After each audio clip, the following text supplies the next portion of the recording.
Hello friends.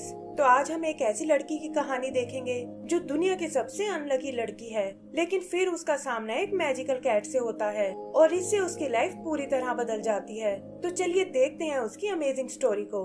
तो movie के शुरू में हम सैम को देखते हैं जो अपनी फ्रेंड हेजल के साथ वीडियोस बना रही है और पता चलता है कि वो दोनों यहाँ एक ऑर्फनेज में रहती हैं। तभी अचानक उनका सारा सेटअप टूट जाता है और हेजल कहती है कि तुम्हारी किस्मत तो सच में बहुत खराब है और हमें तुम्हारे लिए गुड लक ढूंढना होगा। फिर वो अपने इकट्ठे किए हुए कुछ लकी आइटम्स उसे दिखाती है और बताती है कि अब मुझे बस एक लकी कॉइन की जरूरत है और फिर कोई न कोई मुझे अडॉप्ट जरूर कर लेगा। सैम उसे विश्वास दिलाती है कि वो उसके लिए कॉइन जरूर ढूंढ लाएगी और इससे उसका गुड लक और बढ़ जाएगा। तभी उनकी वार्डन वहाँ आती है और बताती है कि ईव नाम की सोशल वर्कर सैम को लेने आई है। हेजल ये सुनकर उदास हो जाती है क्योंकि बड़ी हो जाने के कारण सैम को अनाथालय छोड़कर जाना होगा। सैम वार्डन से रिक्वेस्ट करती है कि मैं हेजल के अडॉप्ट होने तक यहीं रुकना चाहती हूँ, लेकिन वार्डन कहती है कि अब तुम 18 साल की हो चुकी हो और रूल्स के हिसाब से तुम्हें मूव करना होगा। वो उसे फ्राइडे वाले दिन विजिटिंग आवर्स में आने को कहती है क्योंकि हेजल की फोस्टर फैमिली भी उसी दिन आ रही है और सैम को भी उसकी बात माननी पड़ती है।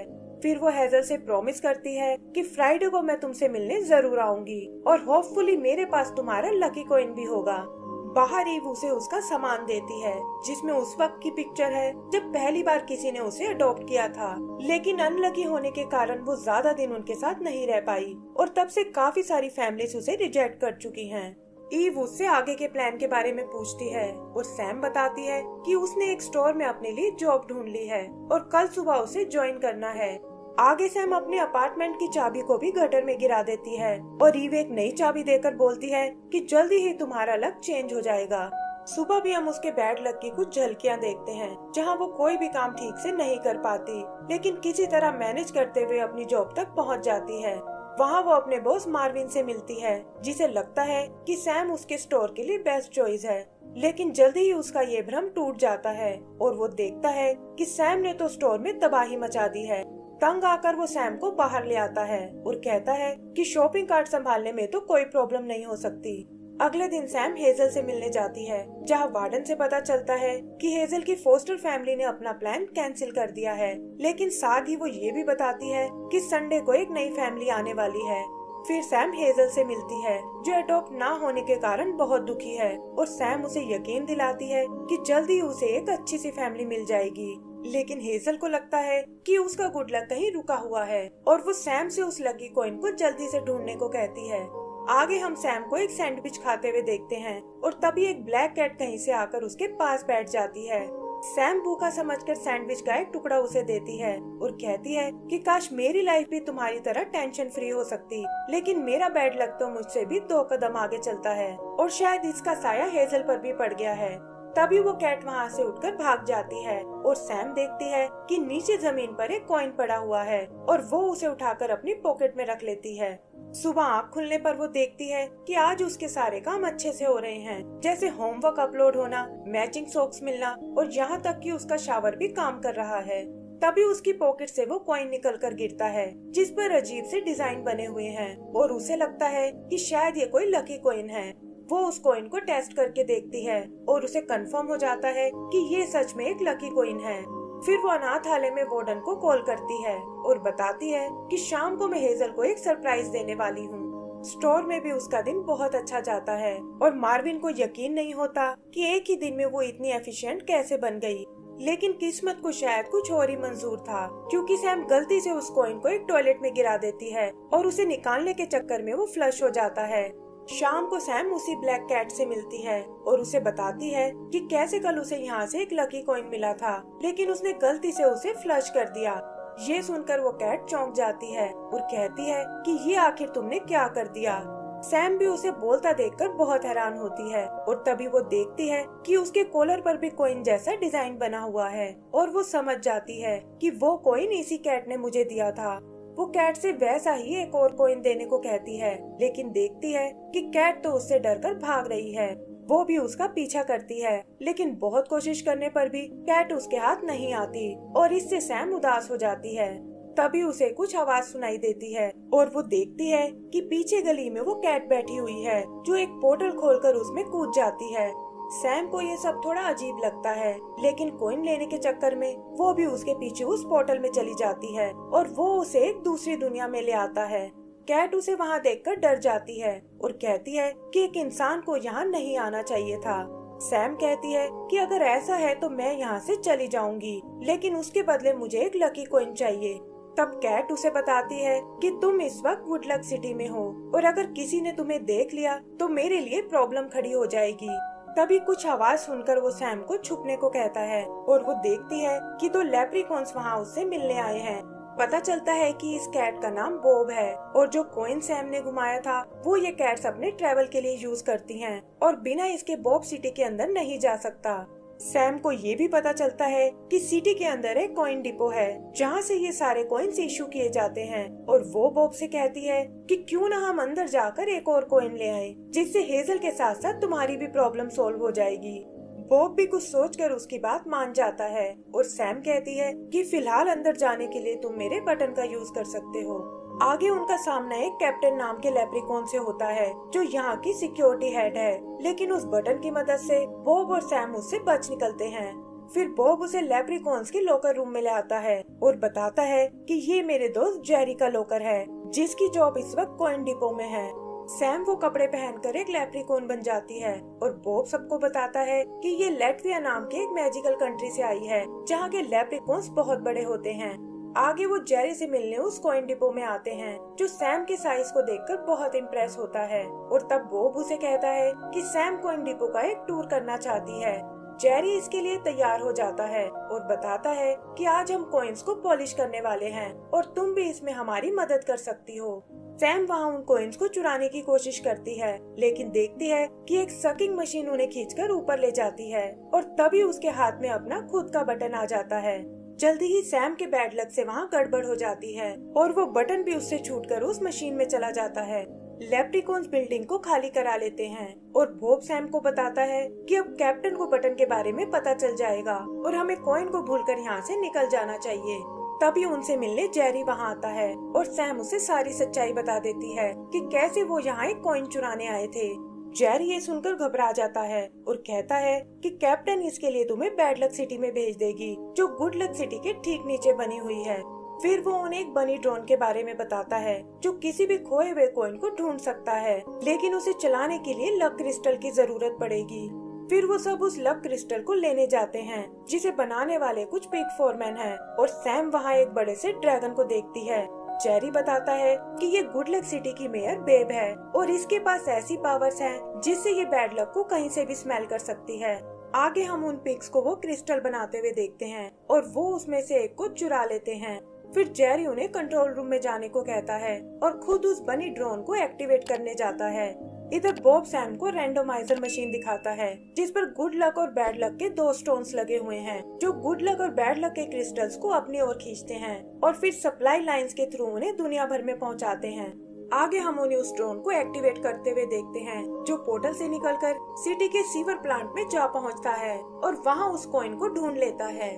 तभी वो स्क्रीन पर कैप्टन को देखते हैं जिसे बटन की सच्चाई का पता चल जाता है और वो कहती है कि जल्दी ही मैं उस चोर को ढूंढ निकालूंगी। इधर ड्रोन पैनी लेकर वापस आ जाता है, लेकिन इससे पहले कि जेरी उसे पकड़ पाए वैक्यूम उसे खींचकर बैड लक सिटी में ले जाता है। तब जेरी उन्हें बताता है कि ड्रोन पहले सोर्टिंग फैसिलिटी में जाएगा जो बैड लक और गुड लक सिटी के बीच में बनी हुई है और सैम और बॉब उसे लेने चले जाते हैं, लेकिन सैम से बटन दबाने में गलती हो जाती है और इससे वो सीधा नीचे बैड लक सिटी में आ जाते हैं जिसकी ग्रेविटी गुड लक सिटी से बिल्कुल अलग है। वहाँ एक एक्सीडेंट से वो दोनों अलग हो जाते हैं और बॉब सैम को सोर्टिंग फैसिलिटी में आने का रास्ता बताता है जो टावर नंबर 13 से होकर निकलेगा और कहता है कि मैं वहाँ तुम्हारा इंतजार करूँगा। सैम देखती है यहाँ तो हर तरफ मॉन्स्टर भरे हुए हैं और उनसे बचते हुए वो एक रूम में छुप जाती है जहाँ एक बॉक्स में कुछ गुड लक क्रिस्टल्स रखे हुए हैं। वहाँ से निकलकर वो बैड लक सिटी में आती है और थोड़ी प्रॉब्लम का सामना करने के बाद फाइनली उस टावर 13 तक पहुँच जाती है। यहाँ उसे बॉब का बताया वो सीक्रेट रास्ता नजर आता है और उससे होते हुए वो सोर्टिंग फैसिलिटी में आ जाती है जहाँ बॉब दूसरी तरफ उसका वेट कर रहा है। यहाँ उनका सामना जेफ नाम के एक यूनिकॉर्न से होता है जो नेचर वाइज बहुत फ्रेंडली है और उसका काम है अपनी मशीन से बैड लक को रैंडोमाइजर में भेजना। यहाँ ये भी पता चलता है कि जेफ बेब का पुराना प्रेमी है, लेकिन अब वो दोनों एक दूसरे से कभी नहीं मिलते क्योंकि बेब को बैड लक बिल्कुल पसंद नहीं है। फिर जेफ उन्हें उनका ड्रोन वापस करता है, लेकिन बताता है कि कॉइन को तो मैंने कॉइन डिपो में भेज दिया है ताकि उसकी अच्छे से सफाई हो सके। बॉब को लगता है कि अब उन्हें कैप्टन से कोई नहीं बचा सकता, और तब सैम उसे अपना आइडिया बताती है कि वो बैड लक क्रिस्टल लेकर बेब से मिलने जाएगी और हो सकता है कि वो मदद करने के लिए उसे एक लकी कॉइन दे दे। बेब भी इस अनोखी लेप्रिकॉन को देखकर बहुत इम्प्रेस होती है, लेकिन देखती है कि उसके पैर में तो एक बैड लक क्रिस्टल चिपका हुआ है जिसका असर काफी दिन तक रहता है। सैम भी अनलकी होने की एक्टिंग करती है और जैसा कि उसने सोचा था, बेब उसे अपना एक लकी कॉइन देती है और कहती है कि ये तुम्हारे बैड लक को खत्म कर देगा। सैम उसे लेकर वापस बॉब के पास आती है, लेकिन देखती है कि कैप्टन ने उसे पकड़ लिया है और वो उसे बैड लक सिटी में ट्रांसफर करने वाली है। सैम तुरंत जाकर उसे रोक लेती है और वो कॉइन देकर कहती है कि बॉब ने गलती से इसे गिरा दिया था। कैप्टन को बॉब को छोड़ना पड़ता है और बॉब सैम से पूछता है कि ये कॉइन तो तुम हेजल को देना चाहती थी। तब सैम कहती है कि तुम्हें फंसाकर मैं हेजल की मदद नहीं करना चाहती, और वैसे भी मेरे पास एक ऐसा प्लान है जिसमें हमें कॉइन की जरूरत ही नहीं पड़ेगी। फिर वो बॉब को लेकर जेफ की बैड लक मशीन के पास आती है और कहती है कि अगर मैं इसे ही बंद कर दूं तो दुनिया में बैड लक जाना बंद हो जाएगा और हमारी सारी प्रॉब्लम्स भी सॉल्व हो जाएंगी। जेफ से छुपते हुए वो उसकी मशीन को बंद कर देते हैं और देखते हैं कि दुनिया में अब बस गुड लक ही जा रहा है। फिर वादे के मुताबिक सैम वहाँ से वापस जाने लगती है, लेकिन पता चलता है कि वैक्यूम से बैड लक लीक हो रहा है। इधर जेफ भी अपनी मशीन को देख लेता है और भागकर उसे स्टार्ट करने जाता है। बॉब और सैम उस रैंडमाइजर को चेक करने आते हैं और तभी एक तेज प्रेशर के साथ बैड लक पूरी गुड लक सिटी में फैल जाता है। इससे वहाँ की सारी फैसिलिटीज नष्ट हो जाती हैं और सप्लाई लाइन से सिर्फ बैड लक दुनिया में जाने लगता है। इसका असर हेजल की किस्मत पर भी पड़ता है और वो देखते हैं कि उसकी फोस्टर फैमिली आज भी नहीं आई। बेब भी सिचुएशन को चेक करने आती है और देखती है कि रैंडमाइजर के दोनों स्टोन नष्ट हो गए हैं और इससे लक की सप्लाई लाइन पूरी तरह से बंद हो गई है। यहाँ बेब को सैम की सच्चाई का भी पता चलता है और वो कहती है कि देखो तुम्हारी गलती ने क्या कर दिया, और अब दुनिया में गुड लक और बैड लक नाम की कोई चीज नहीं है। कैप्टन और जेरी भी बॉब से बहुत डिसअपॉइंट होते हैं और वो सैम से कहता है कि ये सब मेरी ही गलती है और मुझे तुम्हें पहले ही वापस भेज देना चाहिए था। सैम इसे ठीक करने का तरीका पूछती है, लेकिन बॉब कहता है कि बिना स्टोन के रैंडमाइजर चालू नहीं हो सकता और स्टोन्स बनाने के लिए हमें क्रिस्टल की जरूरत पड़ेगी। ये सुनकर सैम को कुछ याद आता है और वो बताती है कि उसने बैड लक सिटी में कुछ गुड लक क्रिस्टल देखे थे और वो उसे लेने वापस नीचे जाते हैं। सैम उन्हें उस रूम तक लेकर आती है और पता चलता है कि ये तो एक मॉन्स्टर बार है जिसका मालिक रूटी नाम की एक जाइंट रूट है और वो और बॉब एक दूसरे को पहले से जानते हैं। सैम रूटी को ऊपर हुई प्रॉब्लम के बारे में बताती है और कहती है कि हम यहाँ कुछ गुड लक क्रिस्टल्स लेने आए हैं। तब रूटी उन्हें एक जार दिखाता है जिसे गुड लक के लिए उसने अपनी गेम मशीन में लगाया हुआ था और कहता है कि इसे तुम अपने साथ ले जा सकते हो और जैसे ही रैंडमाइजर ठीक हो जाएगा मैं इन्हें फिर से इकट्ठा कर लूंगा। सैम उससे कुछ बैड लक क्रिस्टल भी मांगती है और उन्हें लेकर वो बेब के पास आ जाते हैं और हम देखते हैं कि जेफ भी उनके साथ आया है। बेब जेफ को दोबारा देखकर बहुत खुश होती है और तब वो उसे वो जार दिखाते हैं। जेफ बेब से कहता है कि तुम्हारी आगे इन क्रिस्टल्स को स्टोन में बदल सकती है और बेब भी ऐसा करने में बिल्कुल देर नहीं करती। जल्द ही वो क्रिस्टल्स स्टोन में बदल जाते हैं, लेकिन पता चलता है कि बेब ने गुड लक के 2 क्रिस्टल्स बनाए हैं। सैम उससे इसका कारण पूछती है और बेब बताती है कि अब मशीन में बस गुड लक स्टोन्स ही लगेंगे क्योंकि वो दुनिया से बैड लक को हमेशा के लिए मिटाना चाहती है। फिर वो स्टोन्स को उस मशीन पर लगाने लगती है, लेकिन सैम कहती है कि मैं उसे ऐसा नहीं करने दूंगी। वो बैड लक सिटी की उल्टी ग्रेविटी का फायदा उठाती है और बेब से पहले मशीन के दूसरे होल तक पहुंच जाती है। वो कहती है कि दुनिया को गुड लक के साथ साथ बैड लक की भी जरूरत है और ये दोनों मिलकर ही इस बैलेंस को बना सकते हैं। लेकिन बेब का मानना है कि बैड लक हमेशा चीजों को बिगाड़ने का काम करता है और गुड लक सिटी का ये हाल भी उसी की वजह से हुआ है। तब सैम उसे बताती है कि यहाँ जो कुछ हुआ वो सब मेरी गलती है और बैड लक मॉन्स्टर्स तो असल में तुम्हारी मदद करने आए हैं। फिर वो बेब को जेफ की याद दिलाती है कि कैसे वो हमेशा से उसे बहुत प्यार करता है और बेब भी उसकी बात समझ जाती है। आगे वो बैड लक स्टोन को उसकी जगह पर लगाते हैं और इससे रैंडमाइजर फिर से एक्टिवेट हो जाता है। उसकी पावर जल्दी ही लक के बैलेंस को रिस्टोर कर देती है और वहाँ सब कुछ पहले जैसा हो जाता है।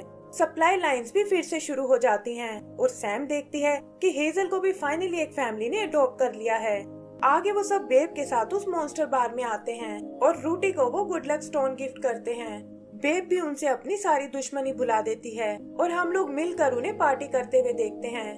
कैप्टन बॉब से वापस जॉब पर आने को कहती है, लेकिन उसने तो कुछ और ही सोच रखा था और वो कहता है कि अब से मैं सैम की फैमिली बनकर रहना चाहता हूँ और सैम ये सुनकर उसे गले से लगा लेती है।